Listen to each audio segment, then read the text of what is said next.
जय श्रीराम. श्री ब्रह्मचैतन्य गोंदवलेकर महाराज यांच्या प्रवचन ह्या पुस्तकातील आज 22 फेब्रुवारीचं प्रवचन. निर्हेतुक कर्मात भगवंत.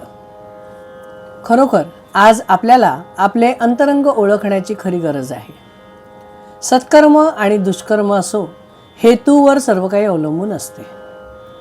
पुष्कळ पुण्यकर्मे केली आणि काहीतरी विषयाचा हेतू मनात धरला तर काय उपयोग. काबाड कष्ट खूप केले, बायका पोरे टाकून बाह्यांगाने कितीही केले तरी मन जोपर्यंत तिथे नाही तोपर्यंत राम भेटणार नाही. मनाला भगवंताची तळमळ लागली तरच त्याचा उपयोग. निर्हेतुक कर्मात भगवंत असतो, म्हणून आपली कर्मे तशी करावीत. खरे पाहता प्रापंचिका एवढे काबाड कष्ट साधकाला पारमार्थिकाला नसतात.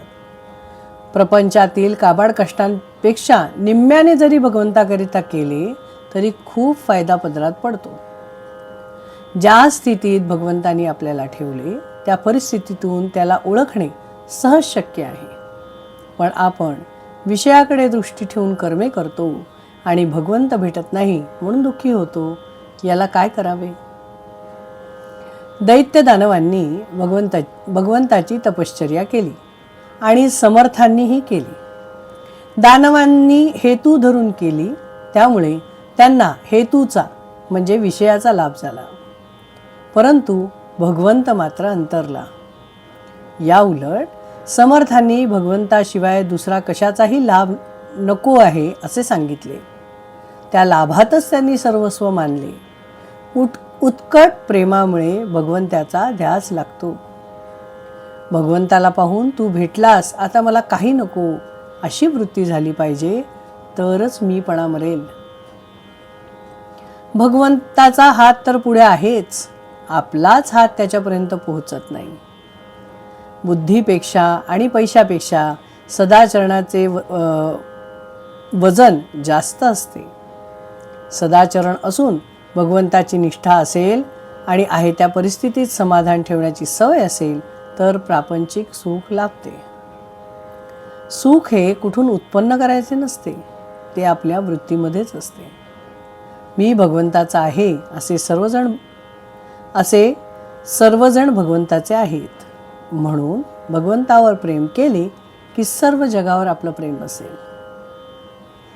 ज्याप्रमाणे भगवंताच्या प्रसादामध्ये एखादा बदाम जर कडू जरी आला तरी आपण तो खातो, त्याप्रमाणे भगवंताने एखाद्या वेळी दुःख जरी दिले तरी ते आनंदाने सोसायला पाहिजे.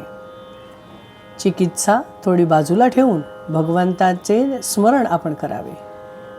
अंतःकरणाची शुद्धी नामाशिवाय येणार नाही. नामापरते काही नाही हे एकदा ज्याच्या मनाने घेतले त्याला दुसरे काहीच सांगावे लागत नाही. मीठ म्हणून जर आपण साखर खाल्ली तर साखरेची गोडी आल्याशिवाय राहत नाही.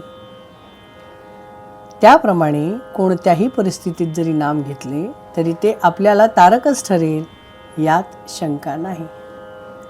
ज्याच्या मागे उपासनेचा जोर आहे तोच जगात खरे काम करतो आहे. जय श्रीराम.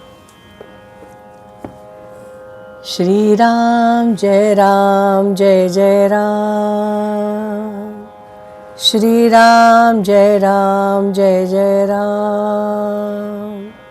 श्रीराम जय राम जय जय राम. श्रीराम जय राम जय जय राम. श्रीराम जय राम जय जय राम. जय श्रीराम.